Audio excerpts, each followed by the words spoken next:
So,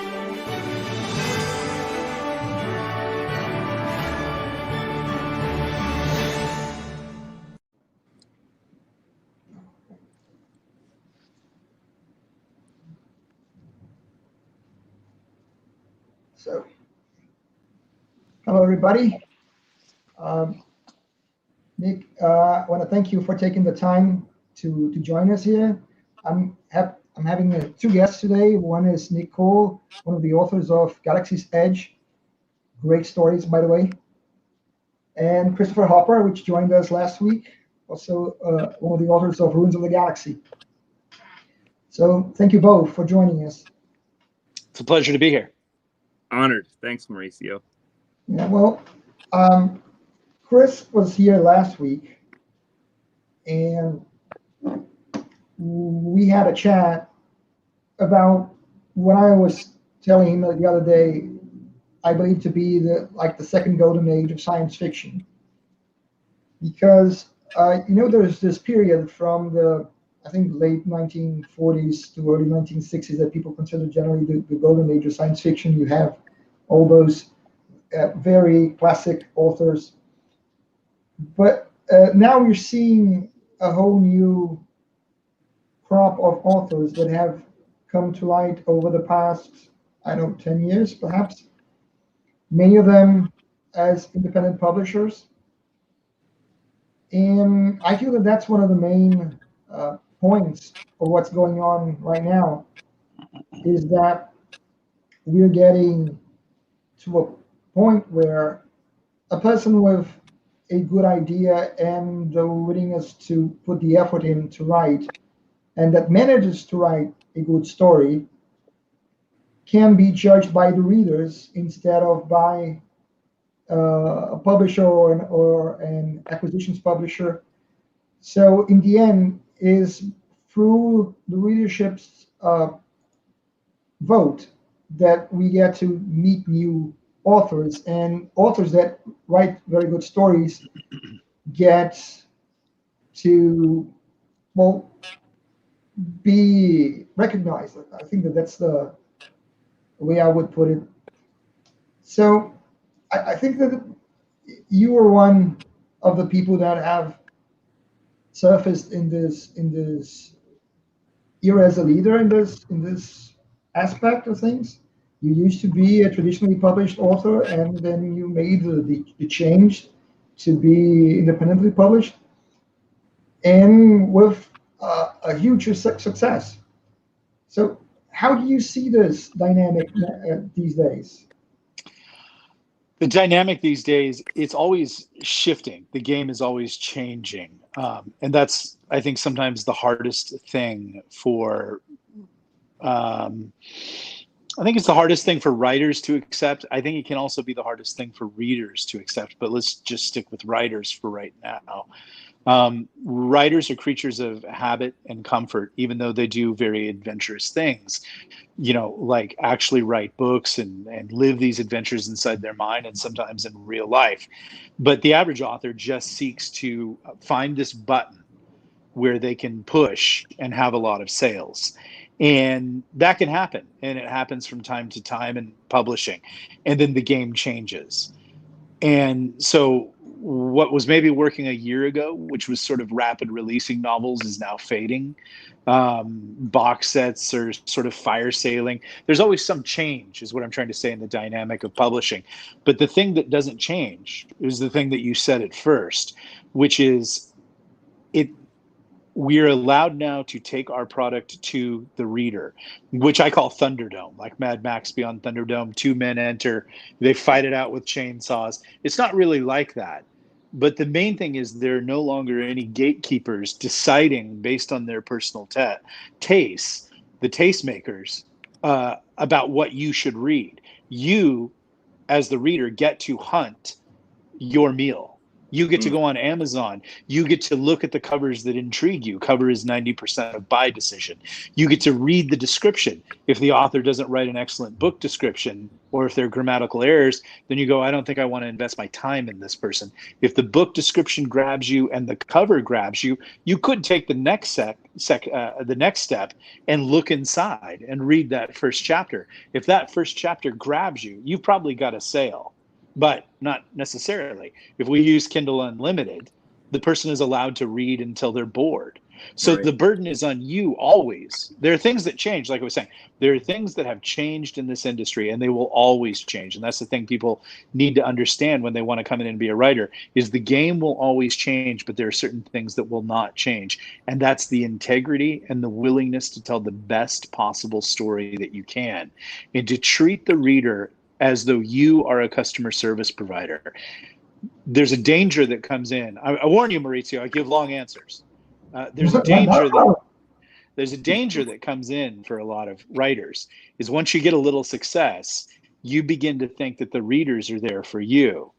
And really what the average writer needs to look at themselves as they need to look at themselves as the restaurant owner, the bistro owner, the server. You are there to serve a meal night after night after night. It is your job to please the readers, not for the readers to please you. And so I've watched a lot of authors, like Chris here, gain a lot of success in Chris's case, and it goes straight to their head, and all they can do is flip through Ferrari catalogs and live. No, Chris is not like that. But Chris knows a lot of writers become the rock star they always wanted to be, and they lose the desire to keep entertaining and to have that integrity of storytelling. So those are the things that never change. But day to day, month to month, Amazon will always find some new way to change what the readers will see on the page, how people will find your books, the pay structure, all of those things. The thing that you can do and not change is it's as old as time. Be like Don Quixote. And most people don't know the story of Don Quixote, written by Cervantes. But Cervantes was a one-armed Spanish soldier.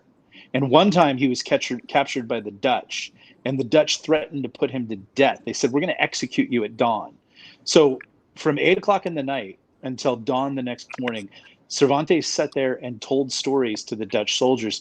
And he told them so well that in the morning, the Dutch soldiers said it would be a crime to execute this good storyteller, and they let him go. And so we all have to be like Cervantes. We all have to live with the axe. Well, I got to get that in the frame. With the axe, right? And you don't tell, you're out. Tell stories as though your life depended on them. Wow. Christopher found me a year ago, right, Christopher? Yes. Over a year ago. And he invited me to read the book that he was writing. And we had this really funny dynamic in which he would send us the text to read. And I would be reading, one chapter after the other. And suddenly the book would be over. And I would write him and say, look, there's something wrong. This book seems to be too short. And the book wasn't short at all. But it just happened that he told the story in such a way that he kind of made it seem short because you read through it really fast. And then, as it was being written as a series, it wasn't really going to end there. It was going to continue. So it just kind of hit you that, you had read through all that, and you still felt like there should be more. I remember telling him that I thought that the books were too short, and he proved to me that they weren't too short. And it was really funny because he was saying the other day when we were chatting on the channel here for the first live that we did, that I used to encourage him that he was going to do well as a writer, as an author. And I remember telling him that, I was sure he was going to do fine because of how I felt when the book ended, because I wanted to read more. Mm-hmm. And I think that is really one of the key points of writing a good story. Unless you are writing one all-inclusive, self-contained book.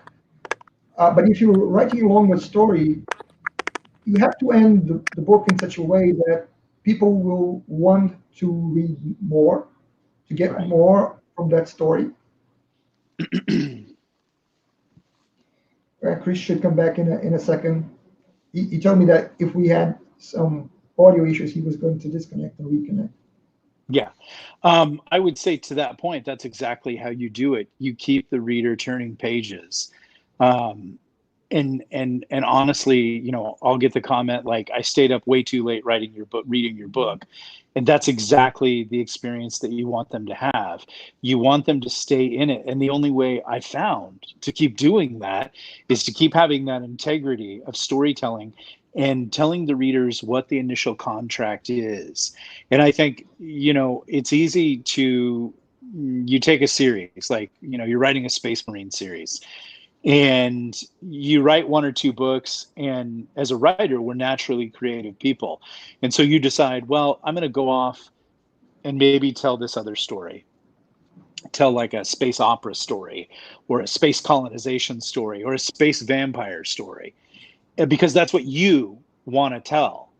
But that's not necessarily what the readers want. They started the contract. They are Space Marine readers. This is what they would like to have. I'm not saying that you can't surf around a bit and dabble, but you have to make sure that you're serving that meal. Like I use that restaurant analogy. If you go into your favorite Italian place and you sit down and you say, "Give me some Italian food," and they give you sushi or they give you Argentinian food, then you say, "Well, this is not my favorite Italian place." We have a tendency to go to the meals that we want. And it's the same thing with books. When I want to read a detective story, I pick up a detective book. If it suddenly becomes a Space Marine story, then I'm unhappy. The problem with a lot of writers, and the problem in this market right now, is that when you're binge writing, you're writing a lot of material, and it's hard to stay focused and it's hard to stay fresh with the content. And so it's easy when you're scrambling and you're stuck and you've blown up the big giant Death Star for the fifth time, to want to do something fresh and new, but your readers haven't necessarily asked for that contract. I think there's two types of publishing. There's trade publishing, big publishing, where I came from, and there's indie publishing. And indie publishing is not trade publishing, nor is trade publishing indie publishing. Each of us have our different strengths. Indie publishing, we are like Netflix. We will provide you a series to binge. It probably is not the greatest writing in the world. It probably is not. We're not going to change people's lives. We might a little bit, but we are the pulp thrill tellers. We're just trying not to be executed. You know what I mean? When you go to the trade pub novels, they're going to be the big important novel. They're going to be, I lost my girlfriend and I wrote poetry and, went to sea for 2 years. And, they're going to become the important novel, because for a new writer, you're not going to get a series right off the bat. You're going to get one chance to write one book. You're not going to be Brandon Sanderson. You're not going to be Jim Butcher. You're not going to be people who get a chance, or George R. R. Martin, to have a long series. You have to do the work of entertaining people with one novel. And so people have a tendency to write very important novels that they get anywhere from 6 months to 5 years to work on. Or in the case of some people, I think George R. R. Martin hasn't published a novel in the entire time I've been publishing, which has been since 2011.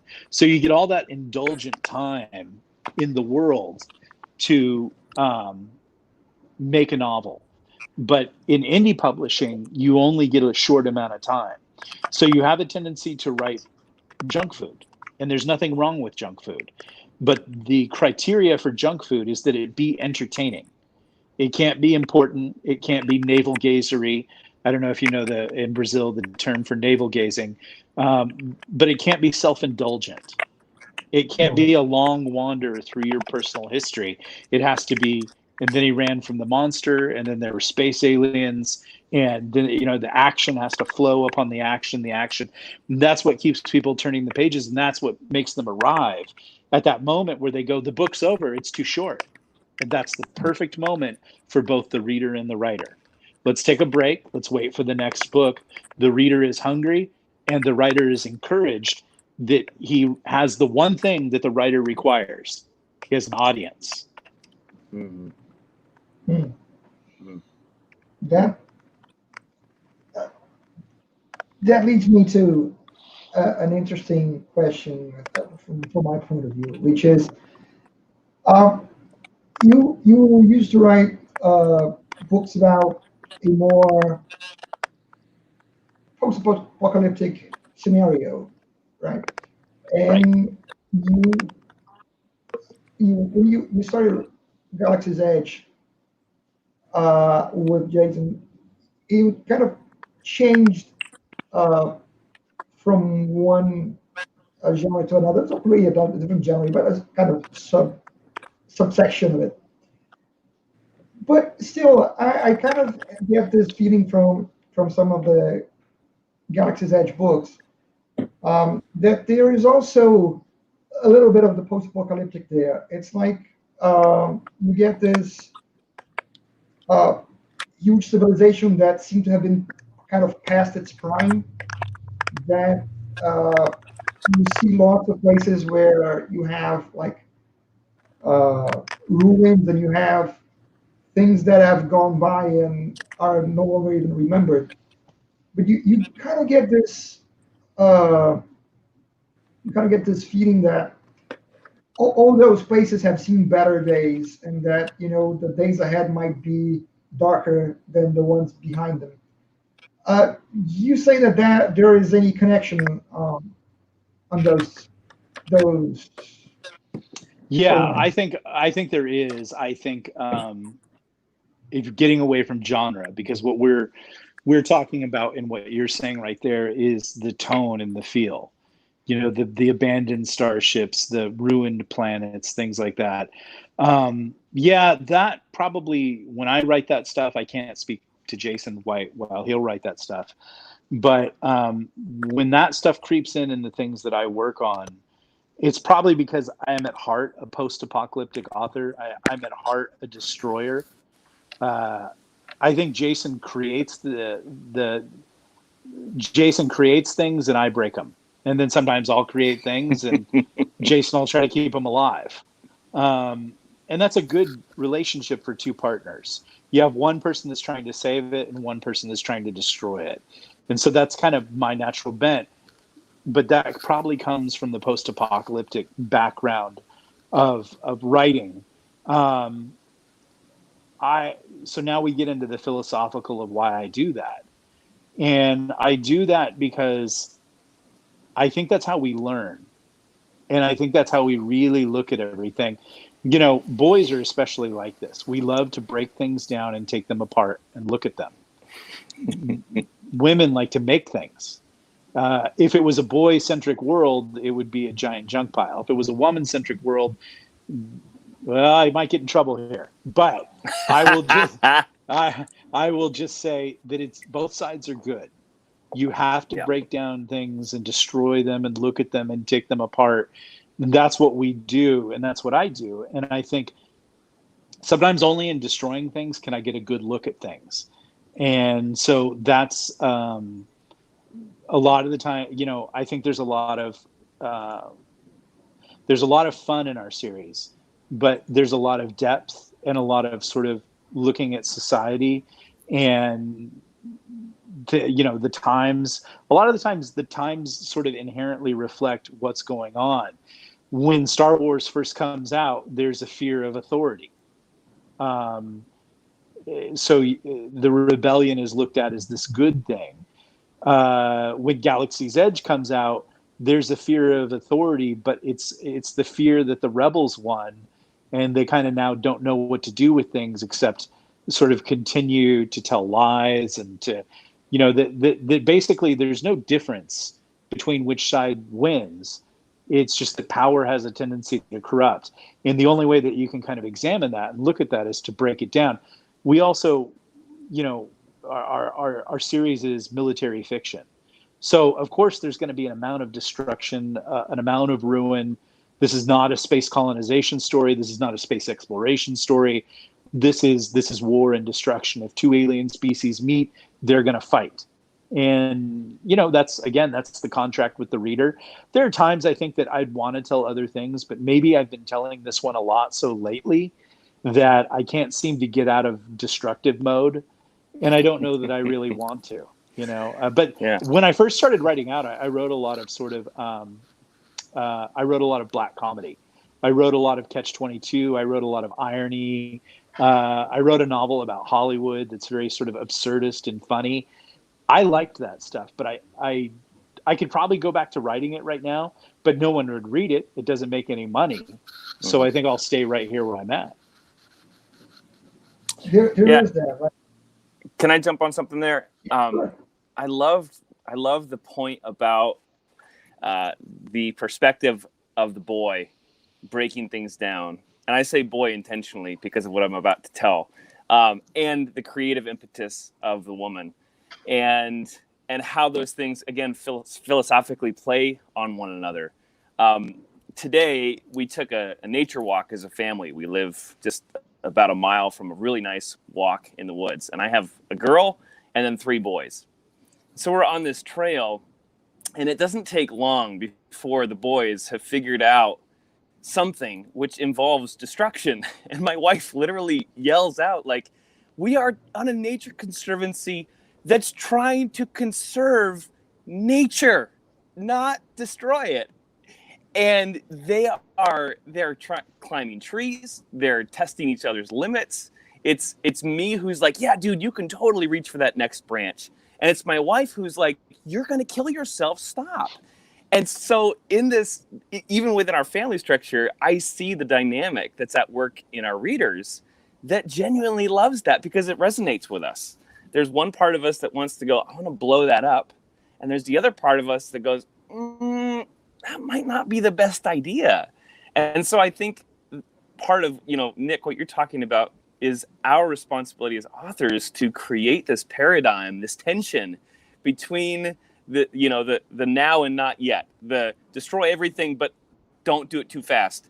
And that has this way of engaging the reader in a beautiful way that if we do it well, like you said earlier, Mauricio, and I count that as such high praise, you blink and the book's over and you're like, whoa, where's the next one? Yeah. And there's a certain amount of ruin that you have to do as a writer to your characters that you don't want to do because you've created this beautiful, wonderful little action figure and universe. But as Kurt Vonnegut said, like, your job as a writer is to do every conceivable horrible thing you can to your character. And when you run out of terrible things to do to them, the story's over. Mm-hmm. And we don't want to do that. I think every writer in the sort of indie movement right now with a big series has a character they don't want to kill. And, look at The Walking Dead. You had fans saying, if you kill Daryl, we won't watch the show. Well, as a creator, I can tell you exactly who needs to die. Daryl. Yeah. So, There's this feeling that you expect somebody to get through a story alive, or you don't, or you don't really care because there are characters which you're the famous red shirts. They're needed for the story, but you don't really care that much about them. But then you have the other way around, which is J.R.R. Martin. George R.R. Martin. You really have no idea who's going to die in the next page. And I've gone through the 5 books of the Song of Fire and Ice. And the funny thing was that, with each new book that I listened to, I seem to hate him more, but I still got the next book. It's just really weird. because the more I hated him, the less I should want to give him my money. But still, I got the next book.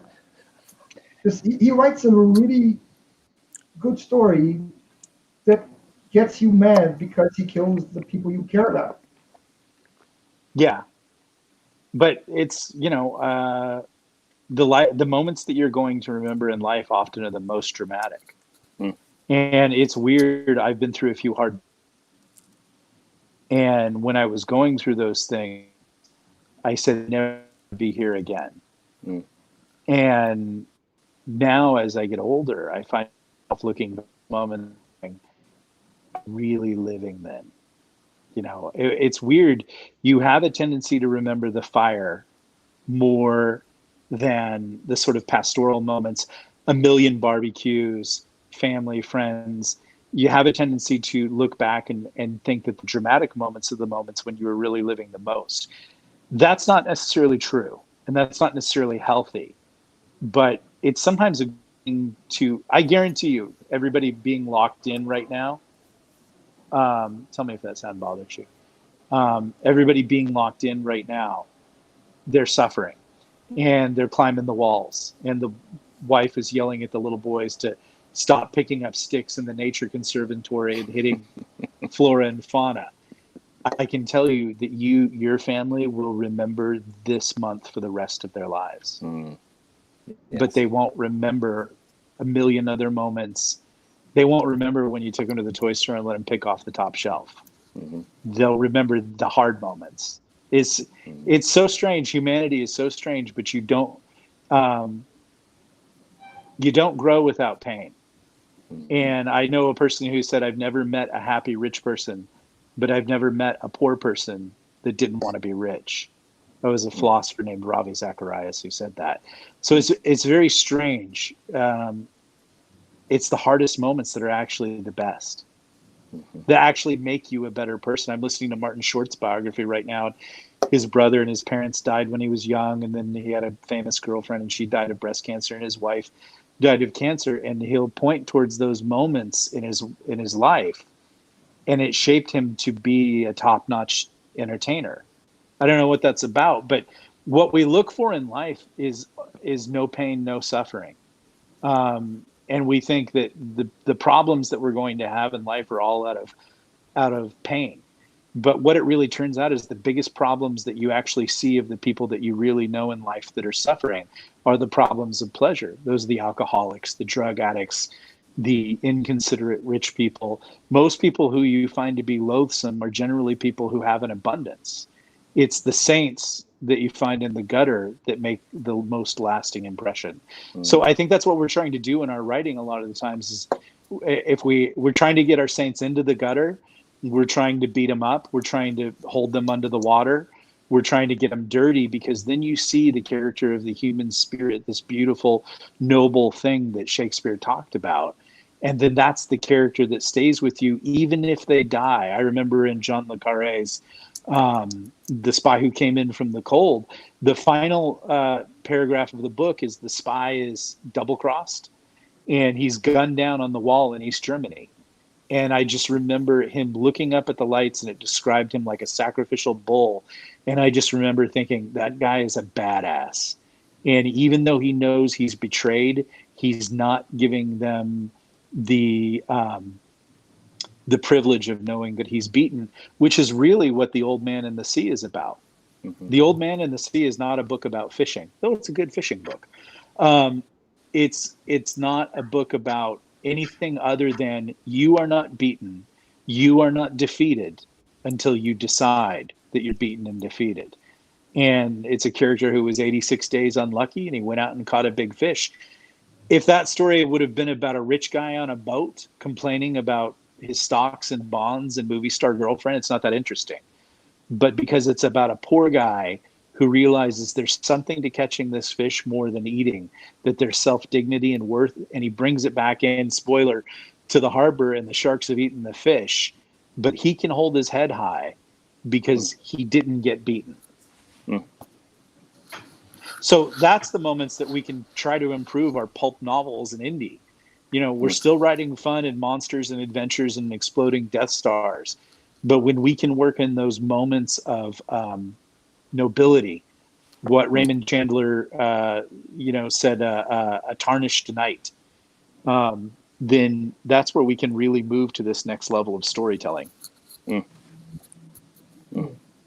You make me remember a couple of books by David Weber.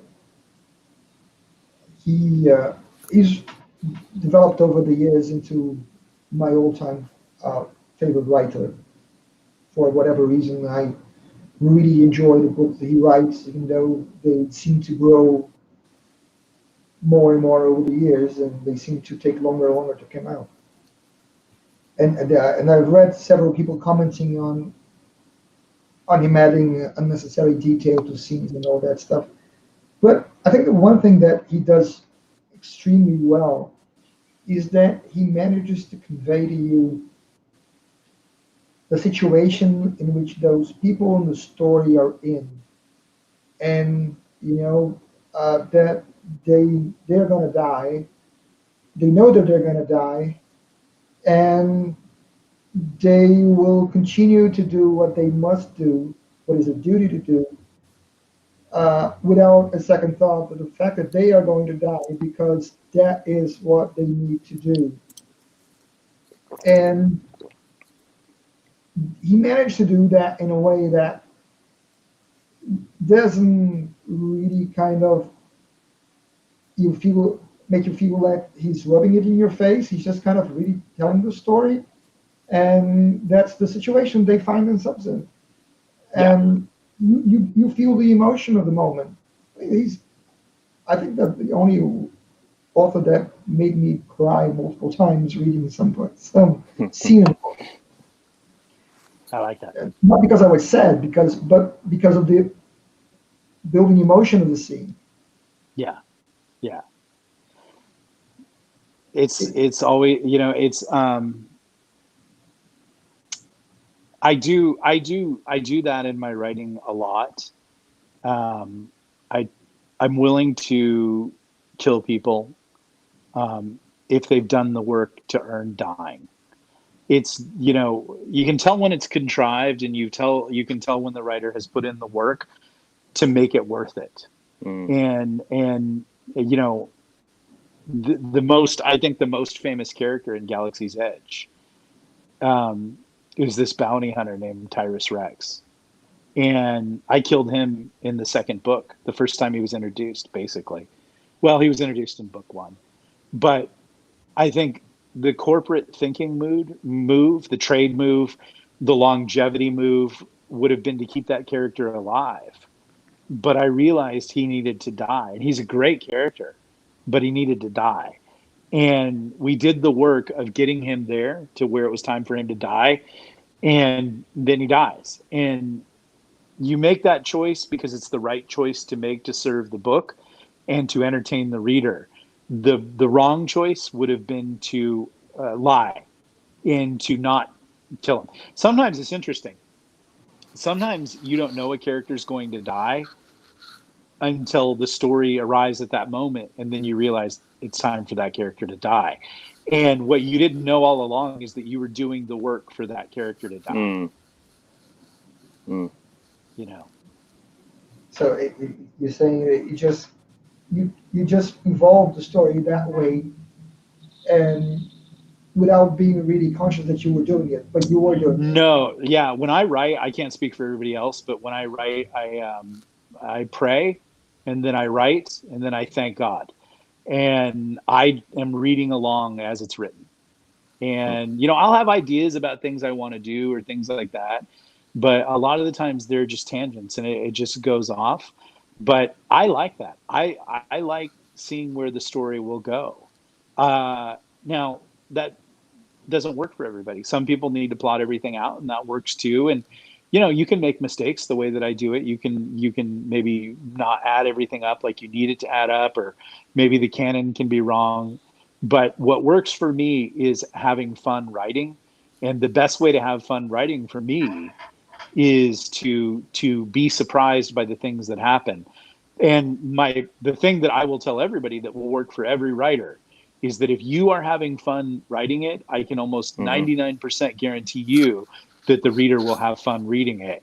If you find yourself, it's a chore, you're not really into it, you're burning word count just to get word count up, and you're telling a part that's not fun, I can almost guarantee you the reader is going to have the same experience reading it that you had writing it.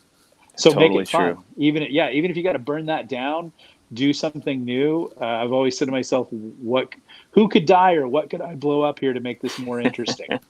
And just have fun with it, or go into the thing that you always, that's the thing about all of us science fiction writers, is we got into science fiction because we loved seeing science fiction.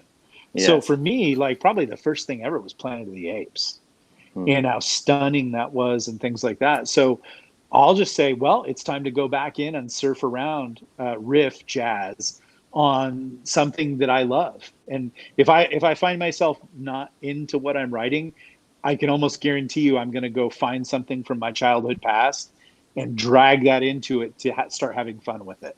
Because I know if I have fun, you will have fun. Yeah, that's so good, Nick. I almost missed this appointment tonight with you both because I was in the middle of some of the final, well, it was supposed to be the final chapter of the final fight scene of this book, and it's not. There's 3 more chapters. Yeah, because it's the way to do it. It's drawing you forward, right? And I was so excited. And I thought it was about 2:00 in the afternoon. I looked up, and I'm like, whoa, we got to be online. And I think that's a good sign. I wanted to jump back to something you touched on in this theme of suffering. And Mauricio, you noted that the intensity of sorrow that can come with a character dying off. I think there's another beautiful element that we get to play with as pulp providers of pop fiction, which is this sense of shared empathy and shared suffering. I'm thinking specifically of 2 characters in Ruins in which they discover that they both have shared trauma, even though they are diametrically opposed as individuals with their belief systems and worldviews and everything. The common thread does not become everything they agree with. The common thread becomes their shared suffering. And I think that is such a beautiful, beautiful thread to pull on in a character's life, because ultimately I meet people every day that I don't agree with. I mean, I don't even agree with myself half the time with stuff. I'm always growing and always learning. And so the ability to discover that in other people, like, okay, you might think that is black and I think that's white. But yeah, we both lost our dad when we were 9. That's weird. And that sense of connectivity that can come not because of the highlight, not because of the mountaintop, but because we both were in a similar pit crying our guts out at one point. Man, that's a powerful, that's something beautiful that I think we get to play with as authors. Yeah. Yeah, I guess what you're saying, and I think that is also another side of things, is that you get to look into the stories and see another side of the characters, another side of the characters that kind of reflect on you, and sometimes you as a reader are able to put yourself in the position of those characters, and you kind of question yourself: would you be acting that way, or wouldn't you be acting that way? And you sometimes you find common ground, and sometimes you don't, or sometimes you wish you'd find common ground, but you're kind of secretly thinking that you didn't really, like what I was describing about the scene where you know that those people are going out to die, and you kind of admire the way that they're doing that and the nobility of the sacrifice that you're making, and you kind of wonder if you would be doing it that way, or how would you feel if you were in that situation. And I know that for the people that have been in that situation, it must be a lot easier to describe this, but I haven't been in that position. But I still kind of feel this connection to the characters, to the fact that at that point in time in the story, they're kind of finding out that, what all their plans and all their ideas for the future, they're not going to come about because they're not going to be around for that to happen. But still, they're going to go through what they have to do because that's what they have to do, and that's, you could say that.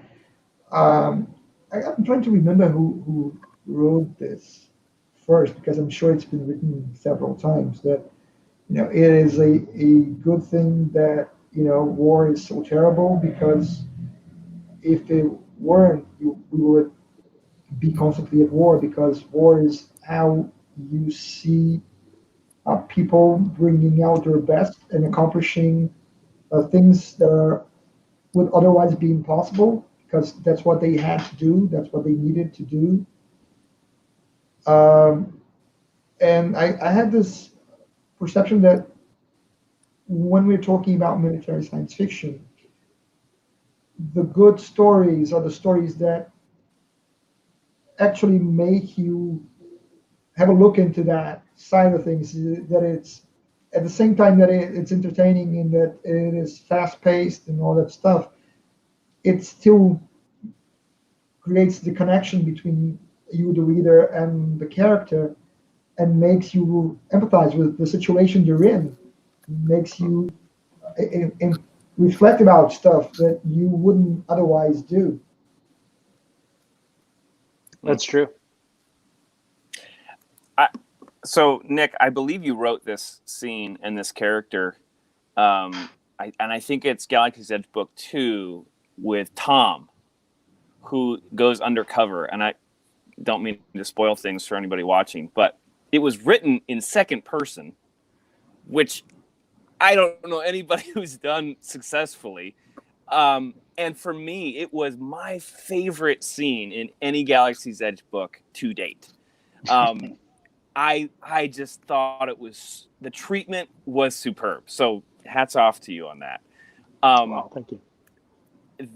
But what was so compelling was this voice, and of course it's R.C. Bray, so it's like, yeah, you wouldn't do that, would you, Tom? And it's just this I don't know, this beautiful juxtaposition of a moral construct that is insurmountable as he is coming face to face with the things he has to do that he knows must be done, but are so contrary to his morality as an individual. And it's just compelling. Like, I remember thinking, okay, enough with the other part. Let's just get back to chapters with Tom, because this is awesome.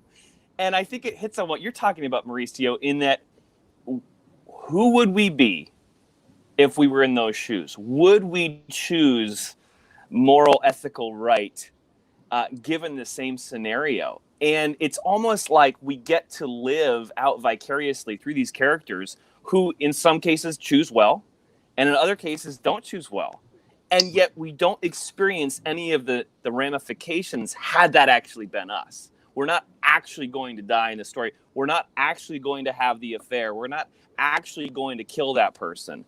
But we're experiencing, there's a catharsis that's happening that's really, I don't know, it's so valuable. And anyway, Nick, to say that to you, I was and will be marked by that piece of fiction. It touched me. Well, it's second person. I remember Stephen King one time saying, if you read The Stand, one of the villains in there is this sort of fat slug teenage boy who fancies himself to be a writer. And Stephen King says he was the kind of person who wrote in pretentious second person and thought that everybody who didn't like it was stupid. Like he just, and he's right, only John le Carré writes in second person. And he did it specifically in one novel. And I think we were so enamored of that. Jason and I wanted to play with that character and play along those lines of telling a story of a person who is in a morally flexible job, a job that requires a certain moral flexibility. And then suddenly there become these high stakes. And what if you have to do things that'll ruin your family, ruin you, ruin everything you ever know, but it's to save the galaxy? And, that's the sort of like dark, dire way to look at it. But, why did people read, or why do we watch James Bond movies? We watch James Bond go live out the fantasies we want to live out. And then sometimes we might have to look at that and like, why is that so appealing to you to want to have sex with strange women? And drive What's Ferraris? wrong with me? Yeah, exactly. But then why do you want to why, it's the whole Space Marine thing and military stuff. Like, everybody wants to do things and then not have the repercussions of it. Very few people want to live with some of the hard things that you have to do in military service. But everybody who first starts out in wants to go do those things. So I don't know. It's one of those weird moments in life where I think I like to read detective stories for that reason. Because I like sort of the dark elements of society and crime and catching people and things like that. But I don't know that I want to do that with my life. And I don't know that you should do that with your life. I used to read a lot of novels about the sort of the European drug scene. But I didn't want to go do those things. It's just, there's sort of this lurid fascination with the things that we probably shouldn't partake in, but then writing sort of provides this safety net of, I'm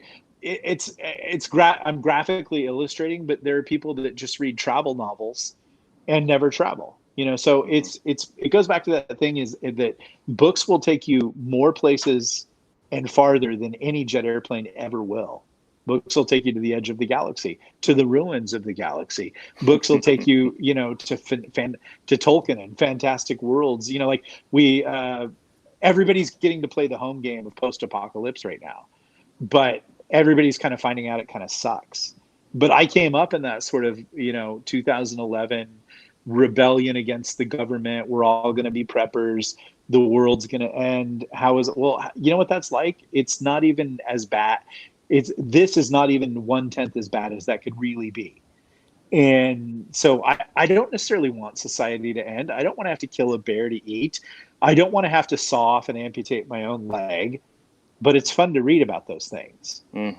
And that, we could get into these moral things about that. Like, is that a good thing to be doing?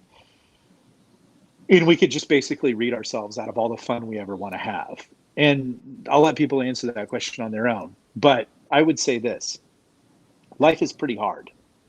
And there are people right now sitting next to loved ones who are dying of cancer. And they'll write us and say, my dad passed away last week and he had cancer. And we sat the whole week in bed and we listened to Requiem for Medusa, which was a Tyrus Rex bounty hunter novel. And we loved it. There are people who love their family and they have the hard job of sitting in a toll booth all night long and they're bored, but they know that if they're going to take their family on vacation and put their kids through school and pay rent, they got to do this job, and books help them do that. There are nurses right now, obviously on the front lines of this whole thing, who 8, 9, 10, 12-hour shifts, 2 days, 3 days in a row, and they're going to come home and they're going to pick up a romance novel and they're going to be transported away from the hardness of their lives. Pleasure and relief in that respect, like that's the good work that a writer does, is we're able to maybe like pull people back from the drudgery of life and give them a little bit of an adventure, give them a little bit of a rest. And maybe they learn some things. Maybe that lady does read about the romance in Tuscany and she decides to go to Tuscany and it changes her life. I don't know. But I think the primary, as much as, and I'm the worst offender, I can get very political and I can get very moral and I can get very much in my writing about how I see what's wrong with the world and how it needs to be fixed. But I never break the contract if I have to entertain them first. And the Tom story was a lurid look inside. What if you did get to go play pirate? What if you and what if you played it so much and you swore this would never happen, but what if it's easier never to come back? And that's always the spy's problem. That's always the narc cop's problem is, do you want to go back? You know, you said like, oh, I'm going to go get these criminals in these perps and I'm going to live as a spy and I'm going to live this whole life. And then I'm going to do it for the country or do it for law enforcement or do it to make the world a better place. And then I'm going to go home. But what happens when you get to that super gray area moment where you've lost your way and you don't want to go home? Because that's how deep you need to get sometimes into things to pull it off so that people don't catch you out and kill you. And then you lose everything. So interesting. You know, I'm having a thought here as we're talking. I'm listening to you. It's almost as if that entertainment becomes the permission to take the reader into a more intimate place and talk about the hard things. If I haven't entertained you, I don't have that right. But if I've entertained you, it's almost that contract. It's sacred. Now we can talk about things. And I think one of the things I love most about Galaxy's Edge, I've attempted to do it with Jeff in Ruins of the Galaxy. And I think it's any really good writing that I feel like takes me beyond entertainment is the discussion about the hard thing. It's okay, we just shot somebody, and where another author might just move on, let's pause and just, even if it's one sentence, something that a level of remorse, or man, that triggered a memory I had from yesteryear. Just that element that causes us to reflect on the humanity and the conflict that's inherent in whatever the situation might be. That's the stuff that I walk when I close the book. I go, holy crap! I just had communion over something. Yeah, and sticks with you forever. But you have to do the work of, like you said up front, you got to do the entertaining first and let them have a good time. And, you know, don't just mug them with the gospel. It's the same thing as, you know, you're walking through the mall and the Jehovah's Witness descending, you're not interested. But what if the Jehovah Witnesses said, hey, see that water slide over there? You can go on that for 20 minutes. And then at the end of the 20 minutes, we want to tell you, you'd be like, yeah, I'll go on the water slide. Let them go on the water slide for a few minutes, and then you can club them with your, you know, your feelings about polyamory. I don't know, you know. It's so true. You know, but the problem right now is in Trade Pub, you know, and I'll just be honest here, you know, the wonderful thing that we have, like Mauricio started off this whole dialogue with, is we have to appeal to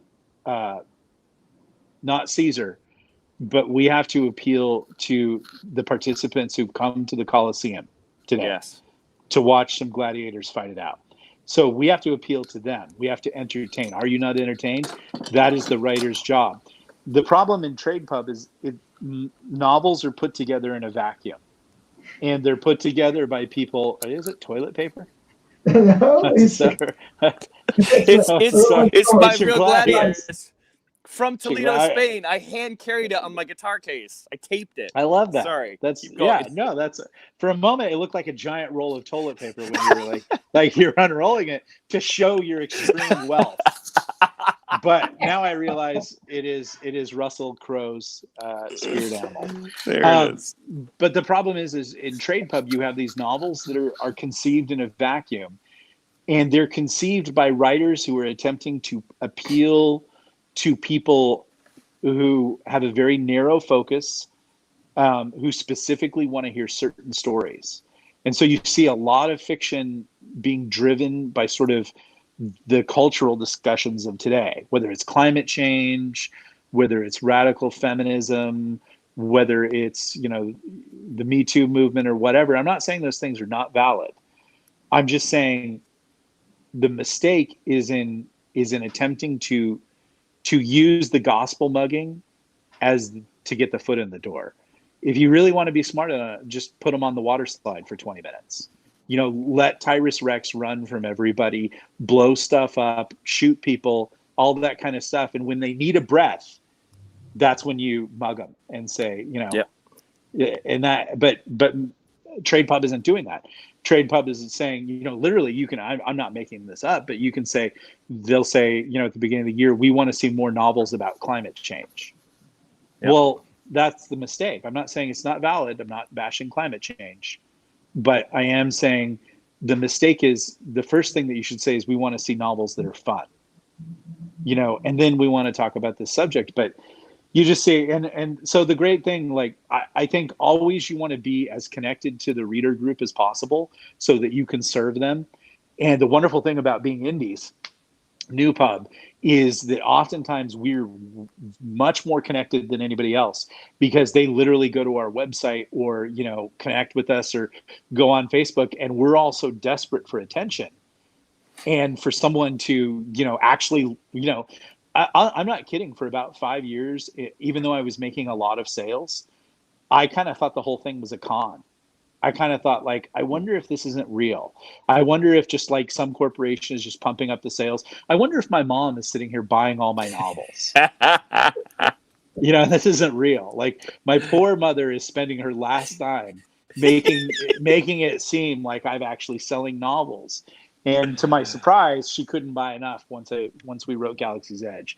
So, but it was sweet of me to imagine her doing so anyways. So we're more than willing to reach out with readers.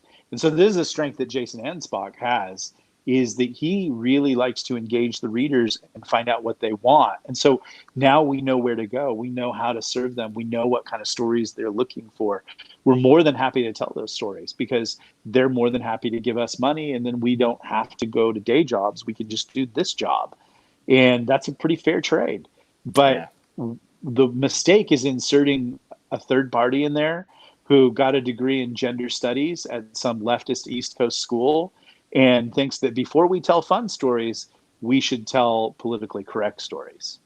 And I'm not saying that there's not an audience for a market for that. I'm just saying most of the people who read Galaxy's Edge could care less about climate change. So true. And they would be underserved. So I'm serving them. Jason's serving them. You're serving them. Yeah. There is this thing that I remember discussing with Christopher here, the difference between being an independently published author that he had become already, to making the move to be a traditionally published author. And I remember saying to him that if he wanted to have the kind of connection that he had with his readers, then there wasn't really any question about what he would have to do, because you just don't see it happening, because the readers have come to expect from those that are publishing directly that if you finish a novel today, tomorrow it will be available for them to read. And in traditional publishing, you may finish the novel today and it might come out in 6 months or in 8 months or 9 months, who knows? And there just kind of seems to be something inherently wrong with that. If you're interacting with the readers and they know that you've finished the novel, that the novel is done, and they want to know what the rest of the story is, and that they have to wait for 6 months or 8 months or a year for whatever reason nobody knows, it just kind of feels wrong in this scenario. It is. It's kind of, the times are changing, I would say, and the readers expect something different. If I can jump in here, only because I have a hard deadline at 6:01 Eastern time, which is right now.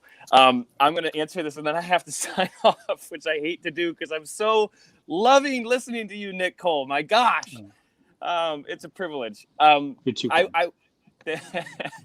will say that for me, my first 5 novels were traditionally published. And while I'm grateful for the experience and I had a good experience with the people I worked with, I would never go back to it, at least knowing what I know now in the situation I'm in. If it were for nonfiction or if I had a specific audience I was trying to reach, there were some things I would consider specifically in academia, but that's not what we're talking about. I love the fact that we get to write fiction and release it quickly, and that the readers are a part of the process many times. They're speaking to, I love this character, I hate that character, I love this plot point.